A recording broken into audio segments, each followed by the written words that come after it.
नमस्कार विद्यार्थी मित्रों, कक्षा 6 विषय हिंदी पाठ दूसरा अनूठे इंसान।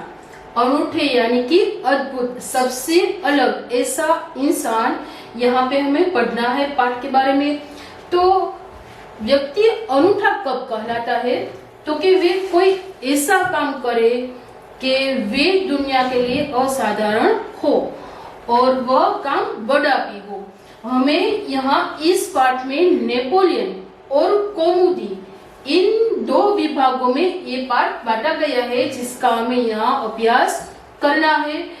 जो प्रथम विभाग है, इसमें दर्शाया गया है कि नेपोलियन बचपन से ही सत्यवादी था।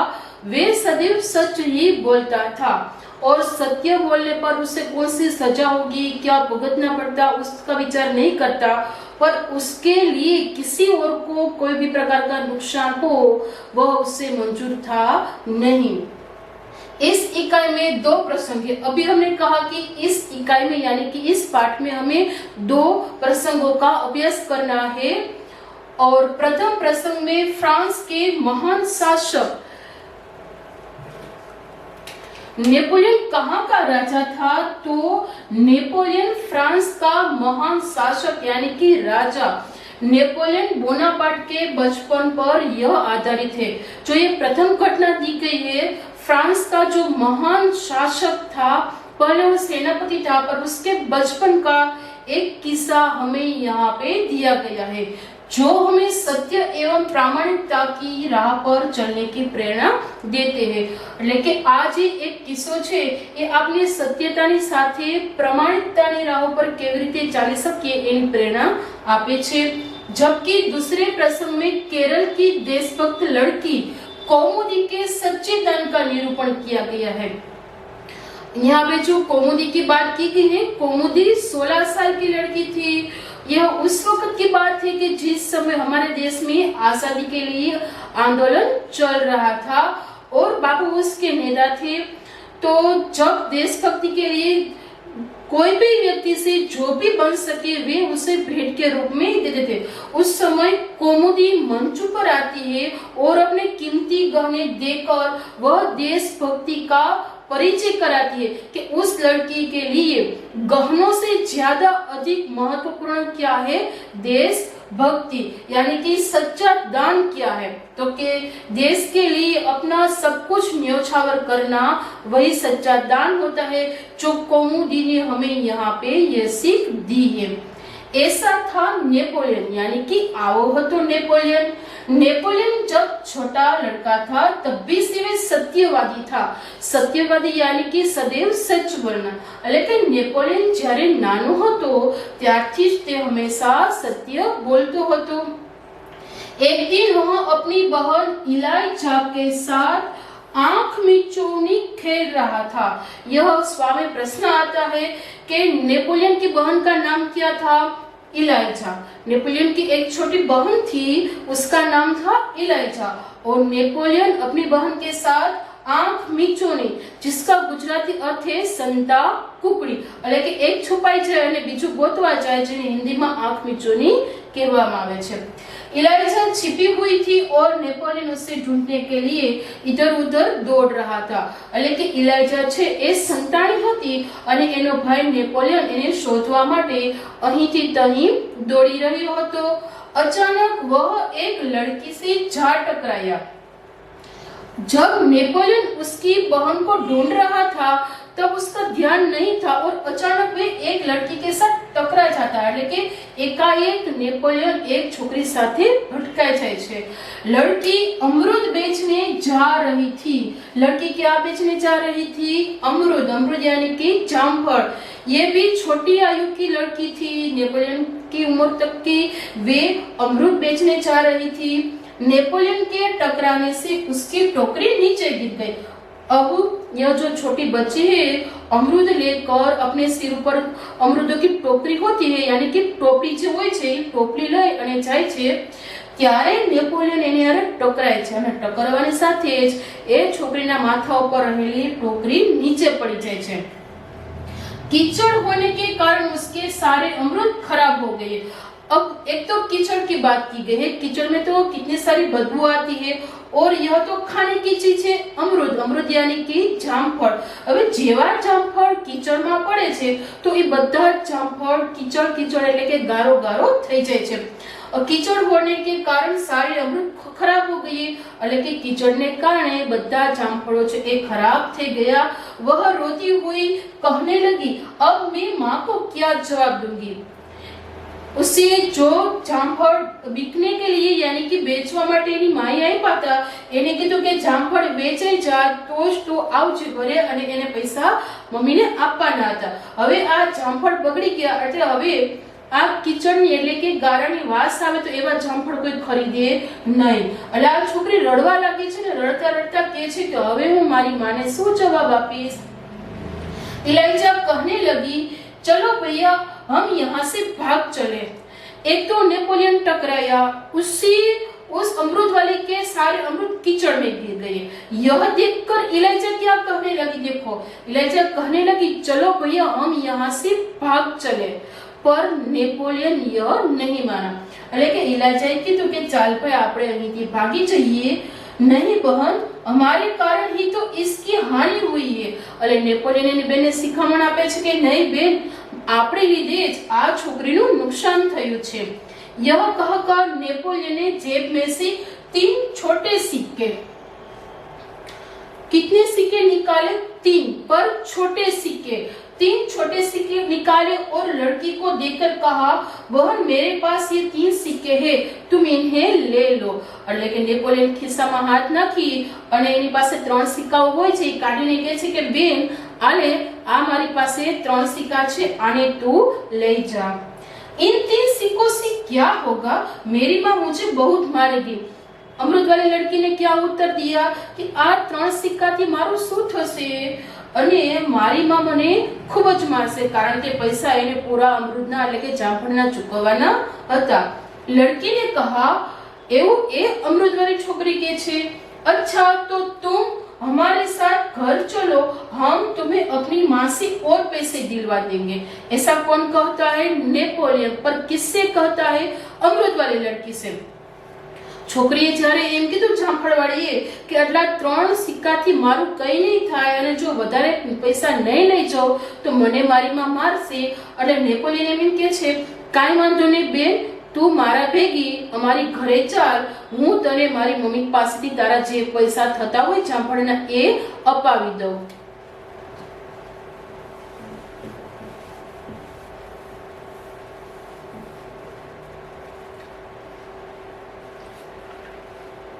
यह नेपोलियन बोनापार्ट का चित्र है, ये बड़े थे तब का चित्र है। और आगे हमने जब देखा तो वे नेपोलियन था, उसके बाजू में उसकी बहन इलाइजा और वह अमरूद वाली लड़की थी। इस पर इलाइजा ने नेपोलियन से कहा, भैया इसे घर ले चलोगे तो माँ नाराज होगी। नेपोलियन ने उस लड़की को कहा, तुम हमारे साथ चलो। तो इलाइजा क्या कहती है, भैया ऐसा मत करो, तुम जो इसे घर ले जाओगे तो माँ नाराज होगी। એટલે ઇલાઇજા કહે છે નેપોલિયનને કે ભાઈ તું આને ઘરે લઈ જા માં, જો લઈ જઈશ તો માં આપણી ઉપર ગુસ્સે થશે। नेपोलियन नहीं माना, એટલે કે નેપોલિયને ઇલાઇજાની વાત ન માની। वह उस लड़की को अपने साथ घर ले गया, એટલે કે તે જામફળવાળી છોકરીને પોતાની સાથે ઘરે લઈ જાય છે। माँ को घटना की जानकारी देकर वह बोला, माँ आप मुझे जो जेब खर्च देती है उसमें से इस लड़की को पैसे दे दीजिए। अब नेपोलियन है अमरूद वाली लड़की को लेकर जब घर जाता है तब वह माँ को सारी घटना बता देता है कि इस लड़की को वे घर क्यों लाया, उसके साथ कौन सा हादसा हुआ। और यह कहकर नेपोलियन यह भी कहता है कि माँ आप मुझे जेब खर्च के लिए जो भी पैसे देते हैं उसमें से इस लड़की को उसके पैसे दे दो। એટલે કે પોકેટ મની જો મહિનાના અંતે અથવા તો ઘણા બાળકોને દરરોજના દરરોજ 10 રૂપિયા આપે અથવા 15 દિવસે 150 100 જે રીતના એના મમ્મી પપ્પા આપે એ રીતની એને પોકેટ મની હોય છે। તો અહીંયા ખિસ્સા ખર્ચ માટે નેપોલિયનની મમ્મી એને જે પૈસા આપે છે એમાંથી જ આ જામફળવાળી છોકરીનું જેટલું નુકસાન થયું છે એની ભરપાઈ કરવાની વાત નેપોલિયન કરે છે। ठीक है, मैं तुम्हारी सच्चाई से खुश हूँ। એટલે એની મમ્મી ખુશ થાય છે કે મારો દીકરો સાચું બોલ્યો। એટલે એની માં કહે છે કે બરાબર છે, હું તારી આ હકીકત એટલે કે સચ્ચાઈ જાણીને પણ ખુશ છું, મगर यह याद रखना अब तुम्हें 1 महीने तक जेब खर्च के लिए कुछ भी नहीं मिलेगा। यहाँ नेपोलियन की माँ उसे जेब खर्च के लिए सारे रुपये एक ही महीने में देती थी। 1 महीना खत्म होने के बाद दूसरा जब शुरू हुए तब वे दूसरी पॉकेट मनी देती थी। इसलिए माँ कहती है कि परंतु तो एक बात याद રાખજે કે હવે 1 મહિના સુધી તને વધારાનો જે કે ખર્ચો થાય એના માટે હું કઈ આપવાની છું નહીં। माँ ने कहा। ऐसा नेपोलियन की माँ नेपोलियन से कहती है। ठीक है माँ, नेपोलियन ने हंसते हुए कहा। હવે નેપોલિયન થી જે ભૂલ થઈ હતી એને સ્વીકારી લીધી અને એના બદલ એને જે આ સજા પણ ભોગવવી પડી હતી એ માટે ખુશ છે અને એની માને કહે છે હસતા હસતા કે माँ बराबर છે। माँ ने उस लड़की को 2 बड़े सिक्के दिए। એટલે કે माँ છે હવે એ છોકરીને 2 મોટા સિક્કા આપે છે। અહીંયા સ્પષ્ટતા નથી કરી કે નેપોલિયને 3 सिक्का આપ્યા હતા तो ये 3 सिक्के कौन से थे और माँ ने तो बड़े सिक्के दिए थे, ये कौन से है। वह खुशी खुशी घर लौट गया। એટલે કે જામફળ વાળી છોકરી એ પૈસા લઈને ખુશ થતા પોતાની ઘરે પાછી ફરે છે। नेपोलियन को धक्का देने की सजा तो मिली, परंतु सत्य के पथ पर चलने के कारण उसे यह सजा भुगतने में आनंद भी आया। એટલે કે નેપોલિયને છોકરીને ધક્કો માર્યો એ બદલ એની માએ સજા પણ આપી। માર્યું નહોતું કે ખાવા પીવાનું અટકાવ્યું હતું, પણ શું કીધું હતું કે તને 1 મહિના સુધી વધારાના પૈસા મળશે નહીં। પરંતુ સત્યના રસ્તા પર ચાલવા માટે નેપોલિયને આ સજા પણ હસતા હસતા સહન કરી લીધી અને એમાં તેને ખૂબ જ અનોખો આનંદ મળ્યો। वास्तव में नेपोलियन सच्चाई के पथ पर चलने वाला इंसान था। એટલે કે હકીકતમાં આ નેપોલિયન બાળપણથી જ એટલે કે નાનપણથી જ સત્યના રસ્તાઓ પર ચાલવા વાળો માણસ હતો। बचपन से ही उससे खुद पर दृढ़ विश्वास था। यह दृढ़ रिक्त स्थान में है कि नेपोलियन को बचपन से ही खुद पर कैसा दृढ़ એટલે નક્કી જ હતું, મક્કમપણે કે આપણે આ કામ કરવું છે એટલે કરી જ નાખવાનું। હવે ન થયું તો શું કામ નથી થયું, તો ન્યા મારામાંથી કઈ ખામી રહી ગઈ છે અથવા મને ક્યાંય નથી આવડતું એ શોધખોળ કરી અને એને પૂરું કરતા। और दृढ़ इच्छा शक्ति એટલે કે નાનપણથી જ નેપોલિયનમાં દૃઢ વિશ્વાસ અને દૃઢ ઈચ્છા શક્તિ હતા।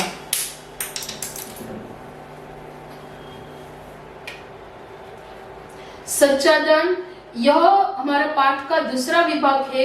ये महात्मा गांधी जी है और यह व्यक्ति यहाँ पे माइक लेके जो खड़ा है वे मान पत्रों की नीलामी कर रहा है। तो गांधी जी क्या करते, आजादी की लड़त के लिए वे पूरे देश में घूमते, सभाएं करते और लोगों से जो बन सके वे देश की आजादी के लिए भेंट में दान के रूप में स्वीकार करते। तो यहाँ पे मलबार यानी कि एक केरल का बटगरा नामक गांव है, उसकी एक घटना यहाँ पे दी गई है। यह जो लड़की बैठी है वे कौमुदी है। उसकी आयु कितनी है, 16 साल, सिर्फ 16 साल। और ये गांव की कुछ औरतें हैं। कौमुदी ने अपने जो गहने निकाले वे यहाँ पे रखे हैं और गांधी जी से वे हस्ताक्षर मांगती है। और आगे क्या होता है वो हम पाठ में देखें। मलबार केरल की बात है એટલે કે આ જે વાત છે એ કેરળના મલબારની છે। वहां बटगरा नामक गांव में एक सभा का आयोजन किया गया था। હવે એ ગામનું નામ કયું હતું, બટગરા। એટલે કે બટગરા નામક ગામમાં ગાંધીજીએ સભાનું આયોજન કર્યું હતું। गांधी जी ने अपने भाषण में सभा में उपस्थित सभी बहनों से जेवरों की भीख मांगी। यहाँ पे स्पष्ट लिखा गया है भीख मांगी। એટલે કે ગાંધીજીએ પોતાના ભાષણમાં એટલે કે સભામાં જે ઉપસ્થિત હતા એ બહેનો પાસેથી ગહેનો यानी कि જેવરોની ભીખ માંગે છે और बहुत सी वस्तुएं भेंट में मिली। और जब गांधी जी ने लोगों से भेंट के रूप में कुछ मांगा तो गांधी जी को कुछ नहीं परंतु बहुत कुछ मिला।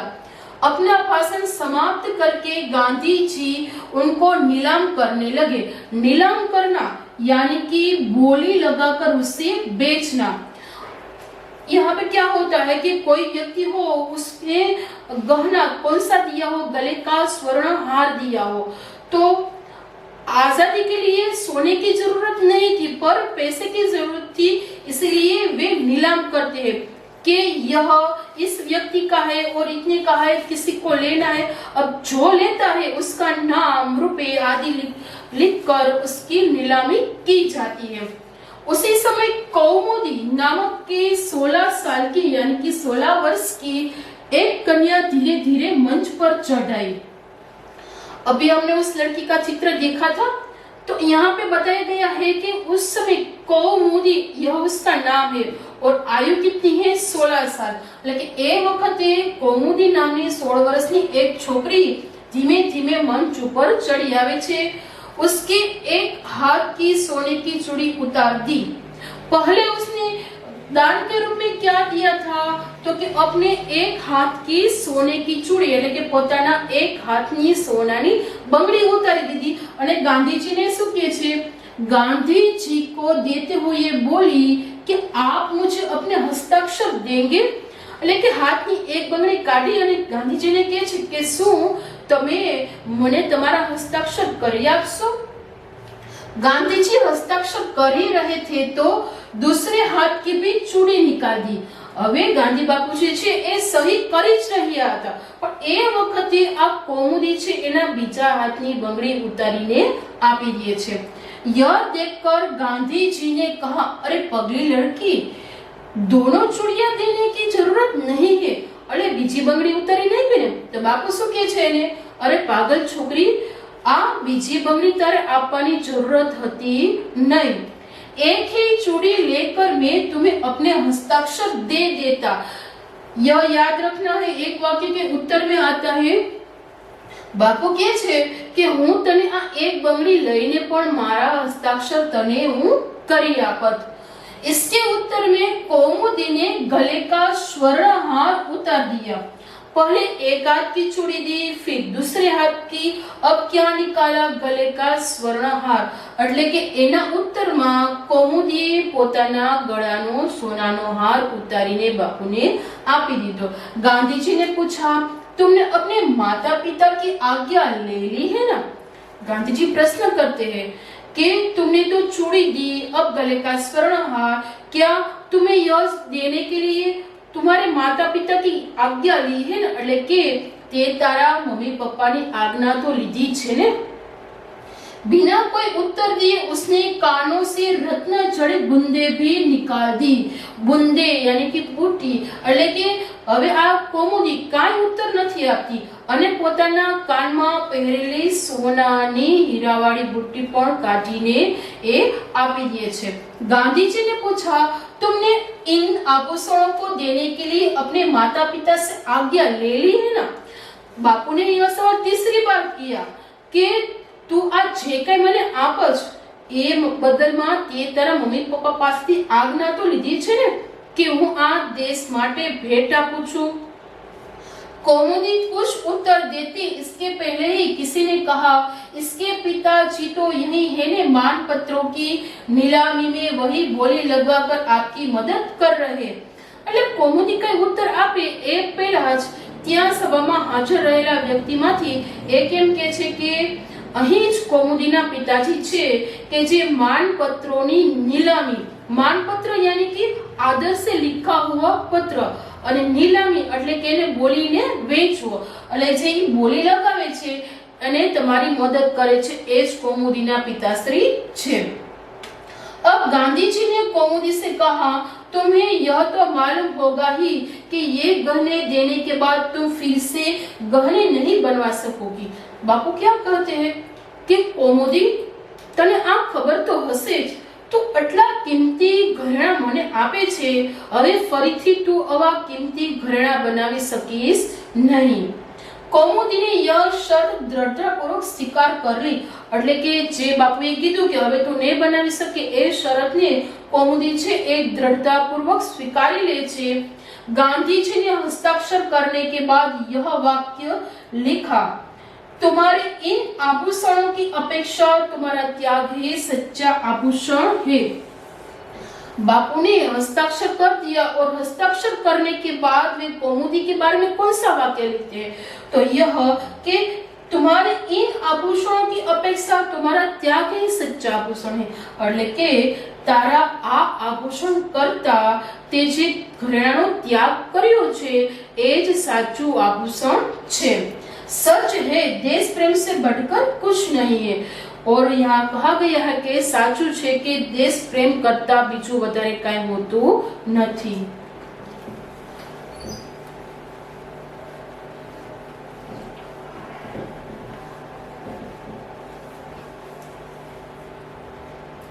शब्दार्थ आपको अपनी कॉपी में लिखना है।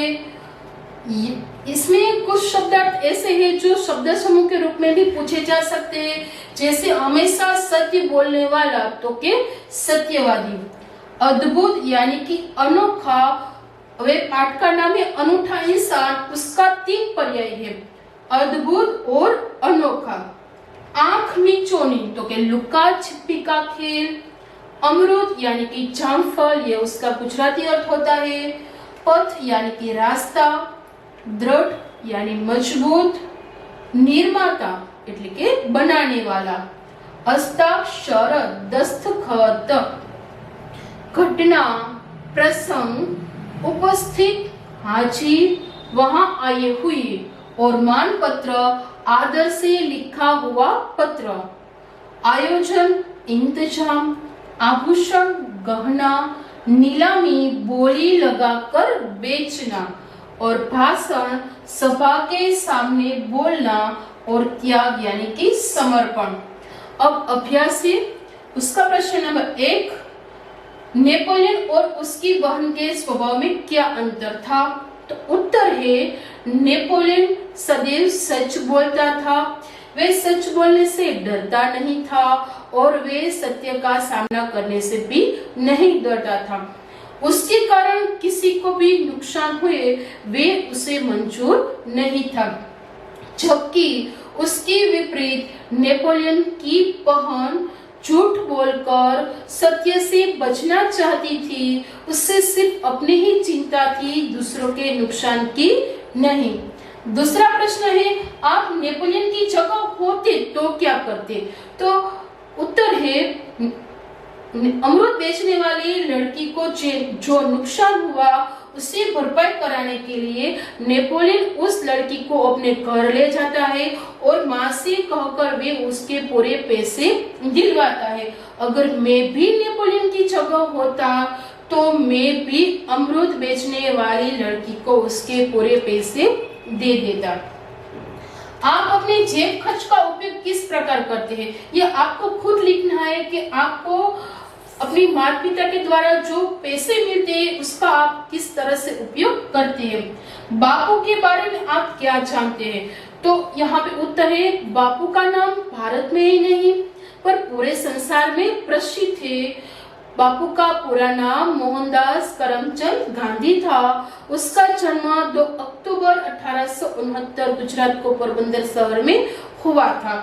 बापू ने अंग्रेजों के विरुद्ध देश की आजादी के लिए आंदोलन चलाया था, जिसमें पूरे देशवासी ने सहयोग दिया था और 15 अगस्त 1947 के दिन हमारा देश आजाद हुआ और 30 जनवरी 1948 के दिन बापू की हत्या हो गई और उसकी समाधि को राजघाट के नाम से जाना जाता है।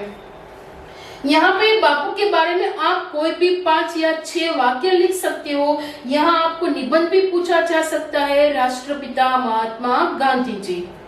अब प्रश्न इसके बाद का,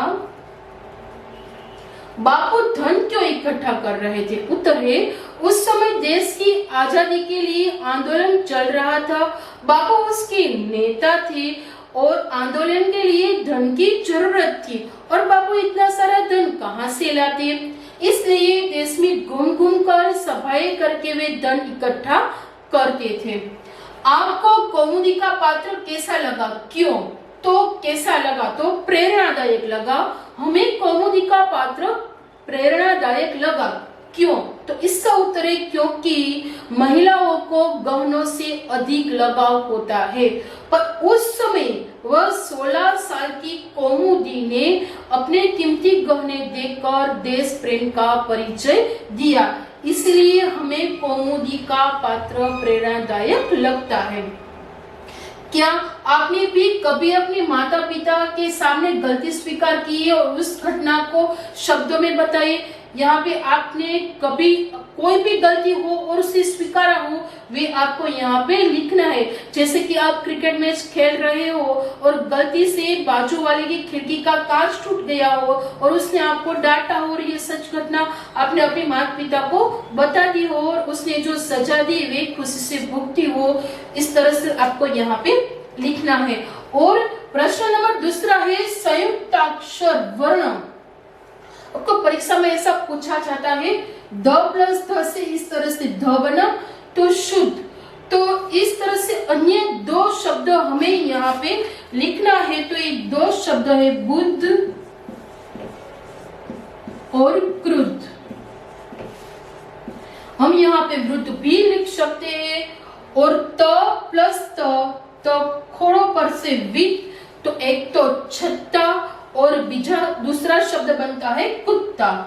द प्लस म पद्म, द और म है इसलिए पद्म, तो शहम और सहम। द प्लस व से द विद्वान, तो यहाँ पे हम लिखते हैं द्वार, द्वेष, कोई भी शब्द लिखो पर ये द्वा आना चाहिए। ह प्लस म से हम यानी कि ब्रह्म, तो ब्रह्मांड અને ब्राह्मण। प्रश्न नंबर 3, निम्नलिखित विषयों पर चर्चा कीजिए।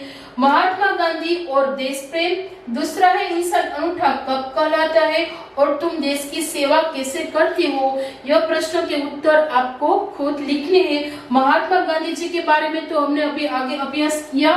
और इंसान अनूठा कब कहलाता है, तो कि जब भी कोई असाधारण काम करता है तब व्यक्ति अनूठा इंसान कहलाता है। और जैसे कि सरदार वल्लभ भाई पटेल, आजादी के समय हमारा देश 600 रियासतों में बटा हुआ था और कई जिद्दी राजा अपनी रियासत छोड़ना नहीं चाहते थे, परंतु सरदार पटेल ने बड़ी ही कुशलता से रियासतों को मिलाकर एक स्वतंत्र राष्ट्र का निर्माण किया था। यह इसका उत्तर है।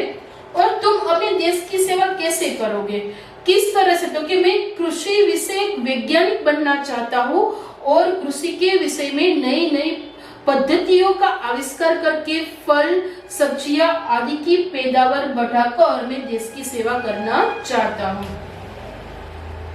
प्रश्न नंबर 4, नीचे संज्ञा से बनने वाले विशेषण शब्द दिए गए हैं, उनका वाक्य में प्रयोग लिखिए। तो हमें किसका वाक्य में प्रयोग करना है, तो यह संज्ञा है। संज्ञा का उत्तर क्या है, धर्म पर से धार्मिक, तो हमें धार्मिक पर से वाक्य बनाना है। वे बड़े धार्मिक लोग हैं। પછી रंगीन, उससे रंगीन कपड़े पसंद है। और लोभी पर से वे बड़े लोभी है। भारतीय, हम सब भारतीय है। चमकीला, सोना चमकीला होता है। इस तरह से आपको अन्य जो शब्द है उसका वाक्य में प्रयोग करना है। नमस्कार विद्यार्थी मित्रों, हमने अनूठे इंसान पाठ का अभ्यास किया, उसके बाद हमने अभ्यास का भी अभ्यास किया और अब जो कुछ प्रश्न शेष है उसका हम आगे अभ्यास करते हैं। प्रश्न नंबर 5, उदाहरण के अनुसार लिंग परिवर्तन कीजिए। लिंग परिवर्तन करना है। पुत्र तो पुत्री दीर्घई है, उसी तरह मेढक तो मेढकी, देव तो देवी, तरुण तो तरुणी, हिरण तो हिरणी और कुमार तो कुमारी। यहाँ पे सांप तो सापिन, तो किस तरह से लिखना है, यहाँ पे हमें कुम्हारीन। सभी अक्षर के जो अंक का उच्चारण है उसे ह्रस्व ई में बदलना है। धोबी तो धोबीन, इस तरह से नागनु नागिन, ग्वालानु ग्वालीन और बाघ का बाघीन। तो मोर पर सी नी अंत का उच्चारण जो है वो दीर्घनी का है। शेरनी, डॉक्टर का डॉक्टरनी, जादूगर का जादूगरनी, ऊंट का ऊंटनी और मास्टर का मास्टरनी। यह सभी लिंग परिवर्तन आपको अपनी नोटबुक में लिखना है। अब आगे का प्रश्न, अभी हमने जो लिंग परिवर्तन का अभ्यास किया है बच्चों, उसका हमें यहाँ वाक्य में भी रूपांतर करना है। प्रश्न नंबर 5 में जिन शब्दों के लिंग परिवर्तन किए थे उसका वाक्य में प्रयोग कीजिए। जैसे हिरण का हिरनी था, तो हमें हिरण का भी वाक्य बनाना है और हिरनी का भी। हिरण दौड़ रहा है, हिरनी दौड़ रही है। और पुत्र और पुत्री पर से राहुल राजीव गांधी के पुत्र है और इंदिरा जी जवाहरलाल जी की पुत्री थे। तो वे सारे लिंग परिवर्तन थे, उसका आपको वाक्य में प्रयोग होमवर्क में करना है। अब ये है कहानी। कहानी का शीर्षक है सच्चे मित्र। शीर्षक कौन सा है? सच्चे मित्र। यह जंगल है, यहाँ पे तालाब है और तालाब के किनारे क्या हो रहा है और हिरनी किस तरह से शिकारी की जाल में फंसते हैं, इसका हम कहानी में देखें तो एक जंगल था, उस जंगल में एक तालाब था। तालाब के किनारे हिरनी, कौवा, कछुआ और चूहा, यह चारों मित्र रहते थे। एक दिन घूमते घूमते यह दूर चले जाते हैं और हिरनी अकेली ही रह जाती है और वह शिकारी की जाल में फंस जाती है। उस समय हिरनी ने अपने मित्रों को आवाज दी, पर किसी ने उसकी आवाज नहीं सुनी। कुछ देर के बाद कौवा उड़ता हुआ वहां आया। उसने देखा तो उसके मित्र हिरनी जाल में फंसी हुई थी। उसने कहा, तुम चिंता मत करो, अभी मैं तुम्हें जाल से मुक्त कराता हूँ। कौवा वहां से उठकर अपने मित्र चूहे के पास आया। उसने कहा, चूहा भैया जल्दी चलो, अपना मित्र हिरन शिकारी की जाल में फंस गया है। ऐसा करो कि तुम मेरे पीठ पर बैठ जाओ, हम जल्दी पहुंच जाएंगे। तो कछुआ कहता है कि कौवा ठीक कहता है, तुम उसकी पीठ पर बैठ के चले जाओ। यहाँ पे कौवे की पीठ पर जो चूहा दिखाई देता है, तो चूहा कौवे की पीठ पर बैठकर वहां आ पहुंचता है और अपने तीक्ष्ण दांतों से जाल को कुतर डालता है। इतने में कछुआ भी वहां आ पहुंचता है और पेट पर बैठकर कौवा चारों ओर देखता है। तो उसने देखा कि शिकारी दूर से आ रहा है। उसने संकेत कर दिया और संकेत मिलते ही हिरण जाल में से कूदकर झाड़ी में छिप जाता है और जाल में हिरण को न देखकर शिकारी को बड़ा गुस्सा आता है। उसी समय उसके पास यह एक थैली थी, तो उसने सोचा कि क्यों ना मैं अब कछुए को थैली में ले जाऊं। पर उसी समय तो कछुआ भी तालाब में सरक गया था। सचमुच चारों मित्रों ने अपनी सच्ची मित्रता निभाई। तो सीख है, संकट के समय में हमें अपने मित्र का साथ देना चाहिए। अब आगे का प्रश्न, यह स्वाध्याय है। प्रश्न नंबर 1, प्रश्नों के उत्तर। नेपोलियन की बहन का नाम क्या था? इलाइजा था उसका नाम। नेपोलियन लड़की को अपने घर क्यों ले गया? तो कि उसके कारण अमरूद बेचने वाली लड़की को जो नुकसान हुआ था, उसके पैसे दिलवाने के लिए वे लड़की को अपने घर ले गया। गांधी जी को सोने की चूड़ी देने वाली लड़की का नाम क्या था? उत्तर है कौमुदी। कने में मात्र कौ महस्वावाळो दी दीर्घाय।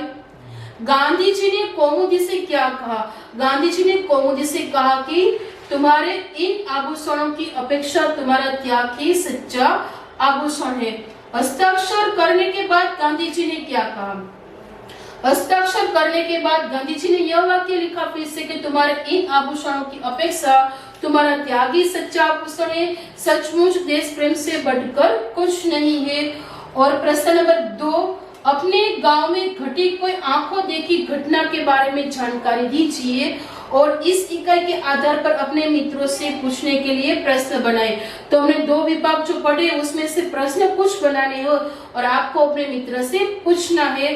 और कोई आंखों देखी घटना अपने गांव में हुई और आपको अब तक याद है वे आपको यहाँ पे लिखनी है। प्रश्न नंबर 3, विराम चिन्हों का उपयोग करके परिचित फिर से लिखिए और अनुवाद कीजिए। यहाँ पे हमें विराम चिन्ह भी लगाना है। दुर्गावती बचपन से ही बहादुर थी। गुजराती दुर्गावती बाळपणथी ज बहादुर हती। उन्हें युद्ध करने में अपूर्व धैर्य, दूरदर्शिता, अटूट साहस और स्वाभिमान जैसे गुण विरासत में मिले थे। એટલે કે તેમને યુદ્ધ કરવામાં અપૂર્વ ધૈર્ય, દૂરદર્શીપણું, અખંડ સાહસ અને સ્વાભિમાન જેવા ગુણો વારસામાં મળ્યા હતા। जहाँ वे सुशील, कोमल, अति सुंदर और भावुक थी। એટલે કે જ્યાં તેઓ ખૂબ સુશીલ, કોમળ, ખૂબ સુંદર અને ભાવુક પણ હતા। वही दूसरी ओर वे वीर, साहसी और अस्त्र शस्त्र चलाने में भी निपुण थी। એટલે કે ત્યાં બીજી બાજુ તેઓ વીર, સાહસી અને अस्त्र शस्त्र चलावવામાં પણ નિપુણ હતા। शिकार करने में उन्हें विशेष रुचि थी। એટલે કે शिकार કરવામાં તેમને विशेष रस હતો। वे तीर और बंदूक का अचूक निशान लगाने में भी कुशल थी। એટલે કે તે तीर અને બંદૂક થી અચૂક નિશાન તાકવામાં પણ કુશળ હતા। એટલે કે આ રીતે પેરેગ્રાફ લખાઈ ગયા બાદ તમારે આ રીતના વિરામ ચિહ્નો લગાડવાના છે અને નીચે ગુજરાતીમાં લખવાનો છે।